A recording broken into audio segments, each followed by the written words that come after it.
Bienvenue dans votre émission de prière. Nous parlons du Saint-Esprit, personne merveilleuse, dont la Bible nous donne un symbole, c'est celui de la colombe.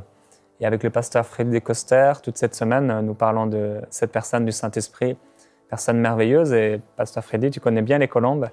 C'est vraiment très inspirant, très inspirant de voir pourquoi Dieu a utilisé le symbole de la colombe pour parler du Saint-Esprit. Et on est en train de parler de différentes choses. On a parlé de Saint-Esprit, le Dieu de paix, le Saint-Esprit, le Dieu d'alliance, le Saint-Esprit, le Dieu d'amour. Et hier, on a partagé, entre autres, mais de la façon dont dans nos prières, on peut être parfois religieux ou arriver devant Dieu avec toutes nos intercessions, nos demandes, en oubliant que c'est une personne. Et on devrait tout d'abord l'aimer. Et c'est vrai que quand on a l'habitude de prier, peut-être jour après jour, vous êtes à la maison, vous avez fait cette expérience, des fois, on va devant Dieu comme si c'était un distributeur ou comme une machine, quelqu'un qui n'avait pas de personnalité. Quelqu'un d'éloigné, sévère. C'est ça. Alors qu'on devrait s'approcher de lui dans l'amour et par l'amour et que lui prenne la place, de plus en plus de place dans nos vies.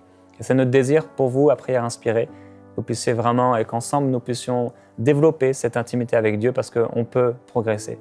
On peut aller de gloire en gloire et on peut aimer toujours plus le Seigneur Jésus. Si on peut faire une chose dans notre vie, c'est aimer Dieu, c'est l'aimer plus que tout ce qu'il peut avoir dans ce monde. Alléluia. Alors je crois qu'on aura réussi notre course. Si on peut l'aimer en tout, en esprit, mais aussi en vérité, dans les actions de nos vies, si on peut aimer simplement le Seigneur, c'est une chose extraordinaire. Et ça, c'est notre partage pour cette année 2017. Pasteur Freddy, on veut continuer à partager sur la personnalité, le caractère du Saint-Esprit. Et tu as encore d'autres choses à nous faire découvrir, alors vas-y, on est prêt à t'écouter. Amen, bonjour à vous tous. On passe du bon temps avec Jérémy et on a l'impression d'être, et avec toute l'équipe extraordinaire ici, on a l'impression d'être là un peu, d'être comme Pierre qui disait « Seigneur, je ne veux pas déménager de la montagne là et je veux planter une tente ici ». Alors on est en train de planter nos tentes et de partager sur le Saint-Esprit. Puissiez-vous l'aimer, puissiez-vous l'adorer, puissiez-vous l'inviter. L'une des caractéristiques des colombes, c'est que les colombes, je vous avais dit que c'était un oiseau fidèle, qui aimait la propreté à la maison. Et d'ailleurs, quand je me suis converti, avant j'étais très... Maintenant, j'aime la propreté. À cause de ce caractère de la colombe, je ne supporte pas que ce soit sale à la maison. Et quand mes enfants savent que je rentre d'un voyage ou maman, et tout, souvent ils font tout pour que ce soit nickel et ils disent « Papa, tu es content ?» parce qu'ils savent que ça me fait tellement plaisir. Ça, c'est le Saint-Esprit en nous. Et l'une des caractéristiques extraordinaires, c'est que une colombe, ça revient toujours au colombier. Toujours au colombier. Je l'avais cité rapidement hier, mais je voudrais insister un peu plus là-dessus. Depuis tous les siècles, avant qu'il y ait Internet, on envoyait des messages au travers des colombes. On enroulait un petit message comme cela, n'est-ce pas?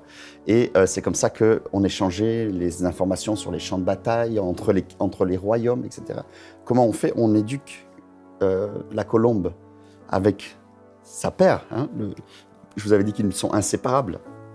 Et on sait qu'il va toujours vouloir revenir. Une colombe est capable de s'épuiser. Une colombe peut faire 1200 km comme cela, sans aucun problème, parfois d'un coup. Si elle a besoin de rentrer toujours à la colombe. Et on verra d'autres caractéristiques un peu plus tard. Si bien que c'est en comptant sur ce manque de la maison. Une colombe va mourir d'épuisement si elle n'a pas un accueil à la maison. Elle va s'oublier complètement elle-même. Elle n'existe plus. Il faut qu'elle rentre à la maison. C'est extraordinaire. C'est une désespérance totale. Eh bien, vous savez, une fois que nous avons invité par la conversion le Seigneur dans nos cœurs et que nous avons été baptisés du Saint-Esprit, le Saint-Esprit essaiera toujours de rentrer à la maison. Vous avez vu des gens qui partent, etc. Ils sont malheureux eux-mêmes. Hein, c'est terrible. Mais vous verrez que il mettra des gens sur votre route, il va tout essayer pour pouvoir rentrer à la maison. Satan essaie de nous retirer de notre jardin d'Éden toujours, mais lui, il veut toujours être dans la présence, il veut toujours venir au jardin, il veut toujours rentrer à la maison. Il a ses fleurs, il a son jardin, il a ton cœur, il t'aime, tu es beau. Toi, tu te vois décoiffé, tu as l'impression que tu n'es pas beau, mais lui, il te regarde, oh là là, tu es une magnifique créature, n'est-ce pas? Oh Seigneur, je te loue de ce psaume 139, 14, etc. Et mais vous voyez, quand on utilisait avec les rois, il y avait toujours un message. Et le ministère du Saint-Esprit sur cette terre, et c'est la raison pour laquelle Jésus va dire, il ne vous est pas profitable que je reste. Quand ses disciples veulent qu'il reste là. Il dit non, non, surtout pas. Il faut que je m'en retourne au Père et je vous enverrai. C'est-à-dire, je deviens le apôtre, je deviens le roi, je reprends ma place, n'est-ce pas, de roi des rois. Et c'est moi qui envoie le message, n'est-ce pas? Et mon apostolos, n'est-ce pas? C'est je vous enverrai le Saint-Esprit. Et il vous enverra ma parole. Il vous enverra mes ordres. Il vous enverra mes dons. Il vous enverra et je vous enverrai. Il vous donnera ma présence. Comment pouvons-nous vivre la présence de Dieu? Ce n'est pas Jésus qui redescend, n'est-ce pas? D'ailleurs, ne les voyez pas séparés comme ça parce qu'ils sont un. Souvenez-vous toujours de cela. Le caractère trinitaire dont je vous expliquais comme un symbole d'un triangle équilatéral, n'est-ce pas? Qui est le symbole en grec qui est toujours utilisé pour représenter Dieu. Et eh bien, le Seigneur nous envoie le rouach comme un vent qui parcourt toute la terre, la parole, et parce qu'il nous envoie ces messages de cette manière, n'est-ce pas? Et alors, quand on le reçoit, et c'est pour ça qu'on doit apprendre les dons spirituels, à prophétiser, à l'écouter, etc. C'est pas juste pour lui dire « je t'aime », ça c'est vrai, mais après, dans les moments de prière, on peut écouter la parole inspirée, qui du coup devient aussi Réma, n'est-ce pas? La parole inspirée de Dieu. Et j'aimerais m'attarder un tout petit peu sur tous ceux qui veulent servir Dieu, et qui n'osent pas s'engager, qui n'osent pas donner une parole de connaissance, qui n'osent pas dire un sentiment. Vous êtes avec quelqu'un, vous parlez, puis soudainement vous avez envie de lui dire quelque chose, puis vous retenez parce que vous avez peur de mal dire. Ou vous dites, souvent on entend tout le temps ça chez les chrétiens, « Ah oui, mais ça c'est peut-être moi, c'est peut-être la chair, ou c'est peut-être du diable, alors j'ai peur. » Alors du coup, on se paralyse comme ça. Mais souvenez-vous, une colombe revient toujours au colombier. Et la Bible dit, « Invoque-moi et je te répondrai. » Et donc nous les chrétiens, nous devons avoir cette foi. Tout est une question de foi dans le monde invisible. S'il n'y a pas la foi, il n'y a rien qui se passe. La Bible dit, tu ne peux même pas être exaucé si tu n'as pas la foi. N'imagine même pas. Alors, nous devons avoir la foi au moment où nous servons le Seigneur. Nous sommes humiliés devant lui, bien sûr, pour ne pas que ce soit nous qui agissions, mais que ce soit bien lui qui le fasse. Eh bien, qu'il va envoyer sa parole. Par exemple, quand on fait un stade, il y a des gros haut-parleurs, il y a des milliers de gens, etc. Dieu nous parle par des paroles de connaissance. N'est-ce pas? Comment est-ce que les gens disent, comment vous arrivez à entendre le Saint-Esprit dans un tel brouhaha? Parce que il habite dans mon cœur, j'espère, n'est-ce pas? Et je sais, j'ai confiance que quand je vais ouvrir la bouche, c'est sa parole qui va sortir, parce qu'il est là, il est là. Et donc, bien sûr que je me trompe, ça m'est arrivé quelquefois, n'est-ce pas? On est quand même humain, et dans ce cas, c'est très humiliant, je vous assure, c'est très humiliant. Et puis parfois, peut-être que le diable m'aurait inspiré, certes, mais s'il habite en moi, il va avoir du mal à cohabiter. Donc, je dois être convaincu de cela. Et ici, la parole de Dieu nous dit aussi dans Ésaïe 57, « Car ainsi parle le Très-Haut, dont la demeure est éternelle et dont le nom est saint. » On a déjà abordé cette caractéristique de la colombe, qu'elle est très pure, n'est-ce pas? « J'habite dans les lieux élevés et dans la sainteté, mais je suis avec l'homme contrit et humilié. » Humilié, ce n'est pas dans le mauvais sens qu'on sent « je vais t'écraser, puis tu vas voir », comme nous, on le faisait à l'école biblique. Non, non, ça vient du mot « humus ». Humus, ça veut dire de la terre, c'est-à-dire que celui qui diminue pour qu'il croisse, c'est Jean 3, 35, n'est-ce pas? Afin de ranimer les esprits humiliés, afin de ranimer les cœurs contrits. Et vous allez voir que quand on commence à être proche du Seigneur et qu'on commence à avoir cette intimité avec Jésus, automatiquement, le lieu très saint, le lieu très haut, nous envoie sa parole. Et il nous envoie une mission. Attention, va parler à un tel. Attention, envoie. Ce matin, on a vu que quelqu'un était complètement déprimé. D'habitude, elle nous rappelle toujours au téléphone, etc. Et puis là, elle a dit non, je veux rester seule. J'ai appelé ma femme. Ma femme m'a appelé à 6 h du matin. On a parlé d'elle. On a prié pour elle. Je lui ai dit, envoie un bouquet de fleurs tout de suite avec un petit mot, etc. Ça, c'était la parole de... Je suis certain que c'est la parole du Seigneur qui va lui envoyer ça. Et elle va peut-être se mettre à pleurer en disant, mais je ne dois pas me rejeter parce que l'Éternel ne me rejettera pas. Je vais certainement lui envoyer les émissions pour qu'elle écoute ça, qu'elle ne se sente pas seule, n'est-ce pas? Voilà, le Saint-Esprit revient toujours dans notre cœur et nous pouvons compter sur lui à chaque instant de notre vie, surtout donc quand nous exerçons l'évangélisation. Amen. Amen. Alors on voudrait, pendant ces émissions, prendre du temps à découvrir la personnalité du Saint-Esprit, comme on le fait, le caractère du Saint-Esprit, mais aussi pouvoir prier par rapport à ce qu'on reçoit. Et là maintenant, on nous parle de comment on peut libérer les paroles de connaissance, comment Dieu veut passer à travers nous pour envoyer sa parole. Sa parole, elle vient du ciel, elle vient aussi du Saint-Esprit qui demeure en nous. Et cette parole, elle doit être libérée. Alors je veux prier pour vous à la maison qui vous sentez particulièrement touché par cette parole. Vous retenez des paroles et il n'est pas bon de retenir la parole de Dieu alors qu'on devrait la donner, alors qu'on devrait la distribuer. Et si Dieu fait un miracle, si Jésus multiplie les pains, c'est pour nourrir la foule. Et Dieu vous a donné du pain plus que vous pouvez l'imaginer. Il est la manne qui descend du ciel, le pain qui descend du ciel. Et ce pain qui descend du ciel est descendu dans vos cœurs par le Saint-Esprit pour que vous puissiez distribuer ce pain de vie autour de vous. Alors je veux prier pour vous maintenant. Seigneur, Père, je prie pour ce peuple, pour mon frère et ma sœur qui retient tes paroles. Ta parole déclare que c'est toi, merveilleux Saint-Esprit, qui distribue tes dons comme tu le désires. À tous, tu distribues des dons. À tous, tu as fait des dons. Tu as fait des dons à l'Église. Et aujourd'hui, comme tu le disais à l'époque, il ne nous manque aucun don jusqu'à ton avènement. Père, je prie pour mon frère et ma sœur qui garde, qui retient.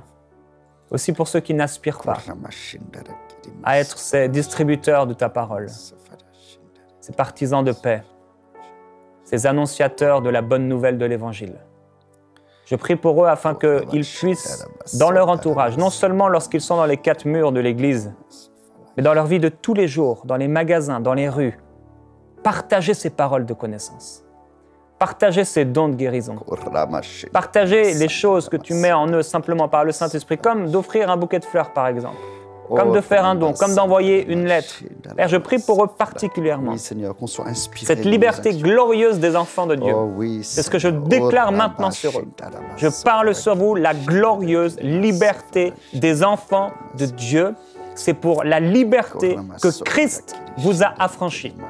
Et vous n'êtes plus esclave maintenant d'un dominateur, d'un père des ténèbres méchant et dur, mais vous êtes les serviteurs et les servantes du Dieu vivant. Et je déclare par le Saint-Esprit qu'il vous inspire des choses à faire, des actions à poser. Il vous inspire des lettres à écrire, des dons à effectuer. Et c'est ainsi que le Saint-Esprit va pouvoir se mouvoir à l'intérieur de vous. Il va pouvoir aller et revenir, aller et revenir. Et vous allez être ces bénéficiaires de la glorieuse présence de Dieu. Et cette intimité, cette amitié avec le Saint-Esprit va se développer à travers votre vie. Alors, plusieurs personnes d'entre vous, maintenant, il y a des choses que le Saint-Esprit fait remonter à votre conscience, des lettres qui n'ont pas été écrites, des paroles qui n'ont pas été données, des dons qui n'ont pas été effectués, des cadeaux qui n'ont pas été donnés, des encouragements, des paroles qui n'ont pas été données.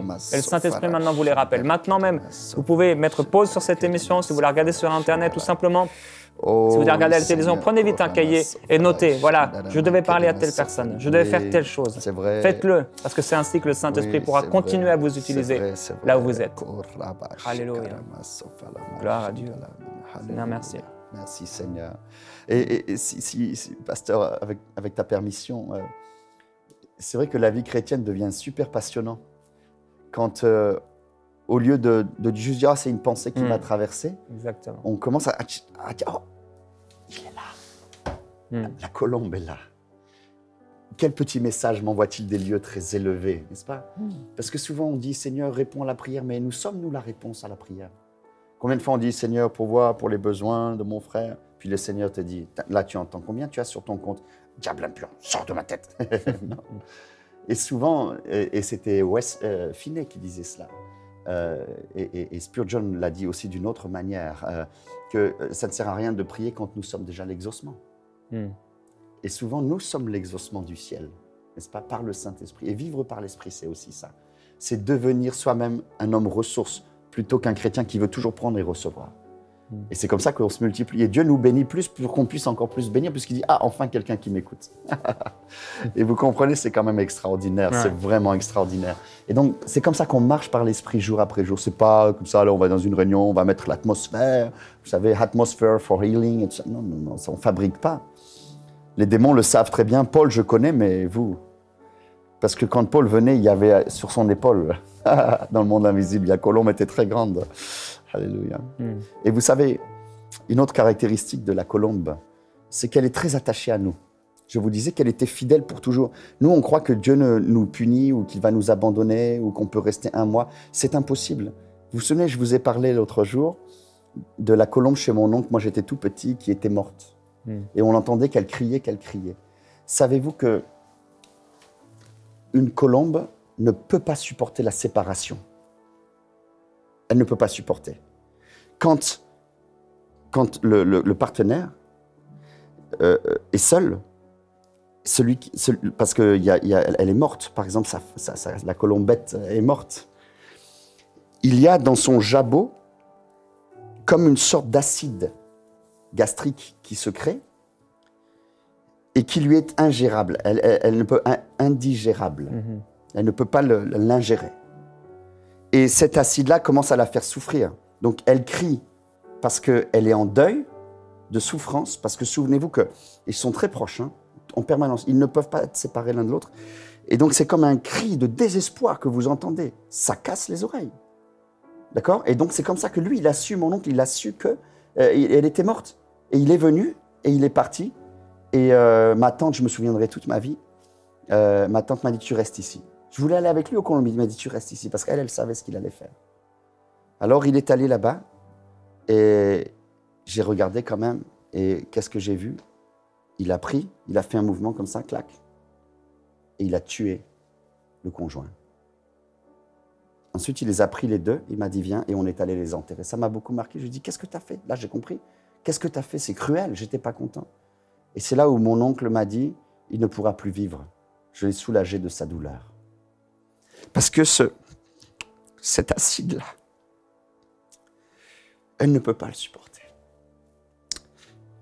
Et Dieu, quand il a mis son esprit en nous, si nous retombons dans le monde, il ne peut pas le supporter.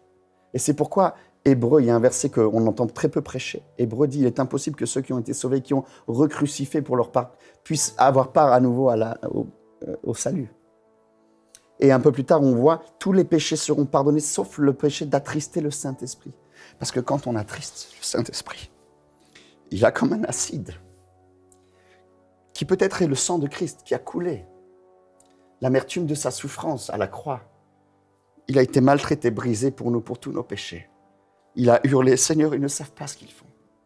Et le Saint-Esprit qui connaît la beauté du Christ, sa générosité, sa formidable. Personne ne peut pas supporter que Christ soit crucifié une seconde fois. Déjà, il est séparé quasiment quand il vient ici, puis quand il s'est incarné en nous, l'Emmanuel a été séparé pour une fraction de temps dans l'histoire de l'humanité pas de la personne parce qu'ils étaient en lien, mais vous comprenez, comme ils sont trinitaires, mais il manquait quelque chose, il ne peut plus supporter. Et donc, la colombe est un oiseau qui fait le deuil. Et je pense, à ma connaissance, peut-être puis-je me tromper, mais je crois que c'est le seul oiseau, de tous les oiseaux, qui fait un deuil quand il perd son conjoint. Et il veut que nous soyons si proches de lui que nous ne puissions pas supporter de vivre sans Christ. Et je me souviens quand ils m'ont demandé, j'ai failli vraiment être député, et puis j'ai eu des demandes de 2 ministres de mon pays pour m'engager il y a quelques années. J'étais très tenté, puisque ayant voulu faire sciences politiques à l'époque, et j'aime tellement la politique. Et je me souviens que j'ai mis tout ça au congélateur, j'ai beaucoup hésité, beaucoup m'encouragé, je recevais des paroles, vas-y, engage-toi. Et puis soudainement, j'ai vu ces foules dans la prière. Je priais, Seigneur, dois-je faire ta volonté? Et je me suis dit, d'autres vont être peut-être capables de le faire aussi. Mais une seule chose change le cœur, c'est la conversion. Et je sentais l'esprit en moi, et je me dis, mais si je suis maintenant député, pourrais-je prier pour un malade? Si je suis devant un journaliste et puis je vois qu'il a un ulcère, puis je lui dis, faites pause s'il vous plaît là, en direct sur TF1, puis dire, on va prier. Ils vont m'interdire de faire ça, ils vont m'interdire. Et donc je ne pourrai plus écouter cette voix du Seigneur, et peut-être qu'il ne sera pas guéri. Et donc j'ai renoncé, j'ai eu beaucoup de mal. Ma chair n'était pas contente là. Mais parce que le Saint-Esprit ne supporte pas de vivre sans nous. Et quand on l'aime et qu'on comprend cela, on se sanctifie par amour pour lui, parce qu'on ne veut pas vivre sans lui non plus. Ma femme, parfois, me le reproche, elle me dit, la seule fois où je me suis réveillé avec toi à mes côtés, c'était le jour de la nuit de noces. Et puis le lendemain, et puis après, elle ne s'est plus inquiétée, parce qu'elle savait que la nuit, je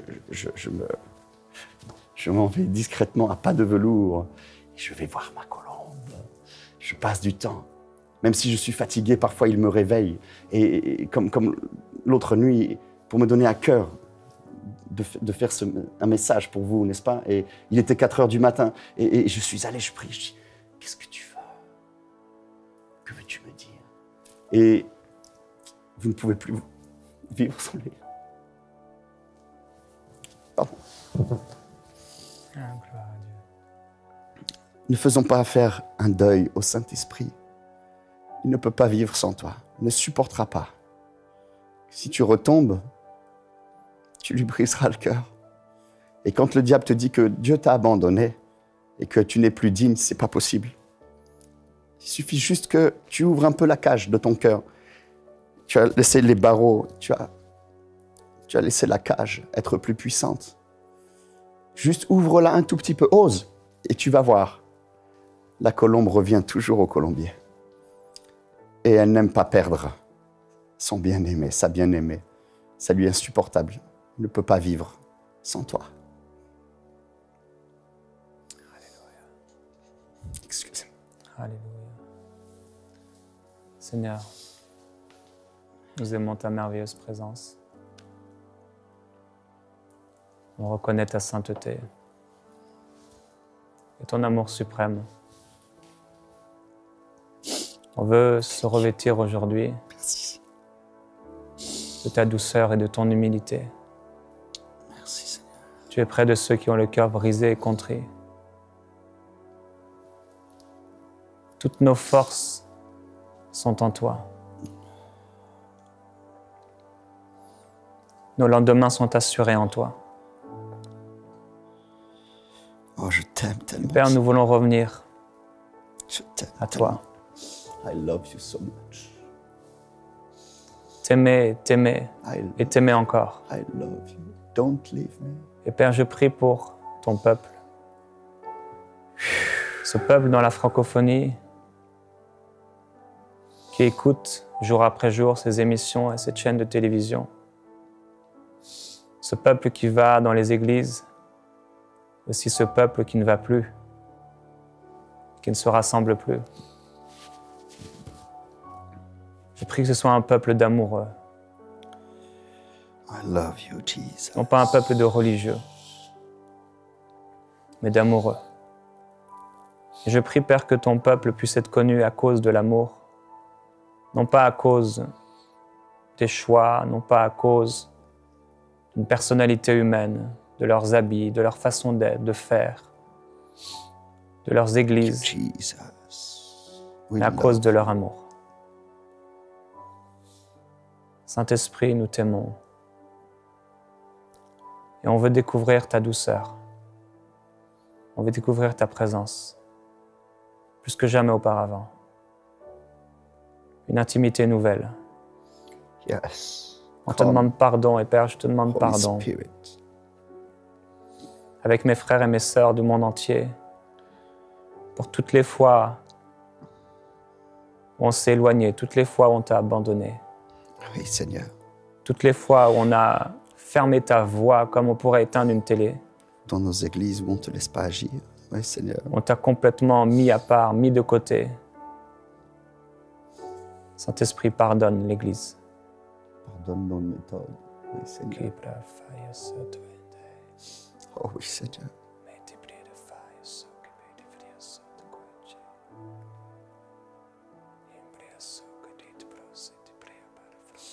Oh oui, Seigneur. Nous t'aimons, Seigneur. Cher Seigneur, sois le bienvenu dans nos réunions. Combien d'églises nous avons fait des liturgies, des programmes. Nous terminons à heure fixe parce que les gens sont préoccupés des choses de ce monde. Fais-nous aimer le lieu très saint, là où la nuée descend, là où la colombe vient au colombier. Fais-nous aimer le lieu de l'adoration. Quand tu parles à un serviteur de Dieu, qu'il sache arrêter son homélie. Quand tu agis dans une église, qu'on sache te laisser la place, dans une réunion, dans une famille, dans nos vies. Seigneur aussi, tu ne supportes pas et tu es en deuil pour toutes les âmes qui se perdent. Tu dis, je cherche un homme qui fasse ma volonté et qui aille leur parler. Une femme qui travaille pour le Seigneur. Qui enverrai-je? Toi-même, tu es l'envoyé. Jésus a dit, j'enverrai le Saint-Esprit. Alors tu veux faire la même chose, tu veux dire, qui enverrai-je? Et tu es en pleurs, ton cœur est brisé pour toutes ces âmes perdues, pour toutes ces fausses religions, pour tous ces gens qui sont dans la souffrance. Et nous, Seigneur, nous voulons rester entre pigeons, entre nous, Seigneur. Mais tu veux envoyer ta parole. Tu as dit, j'enverrai ma parole sur la surface des eaux. Aide-nous, nous, l'Église, Seigneur, à consoler ton cœur par l'amour dont nos actes sont empreints.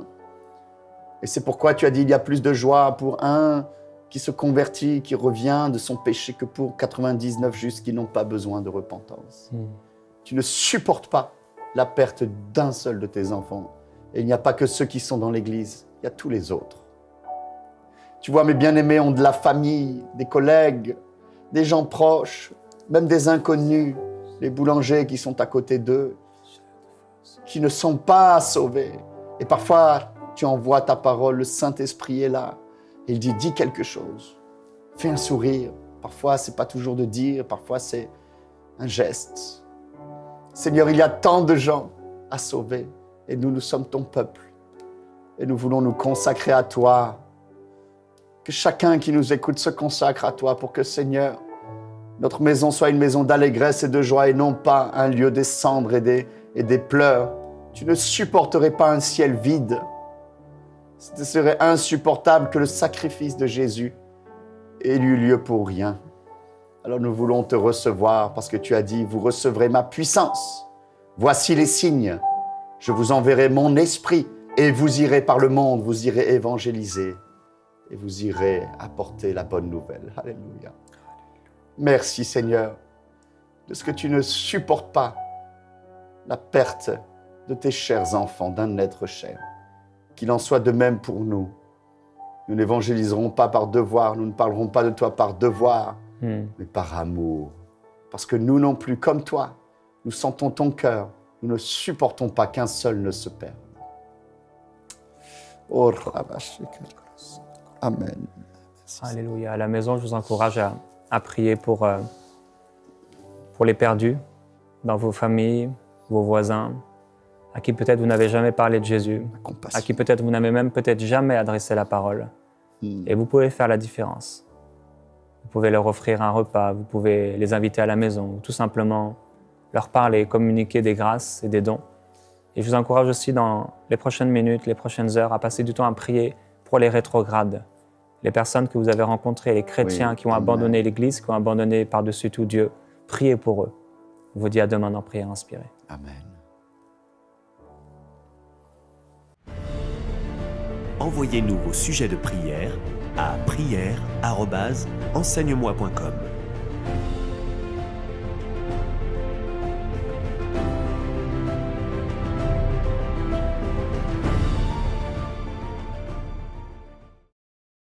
Cette émission est rendue possible grâce au précieux soutien des partenaires d'Enseigne-moi Canal International. Retrouvez tous nos programmes sur emcitv.com.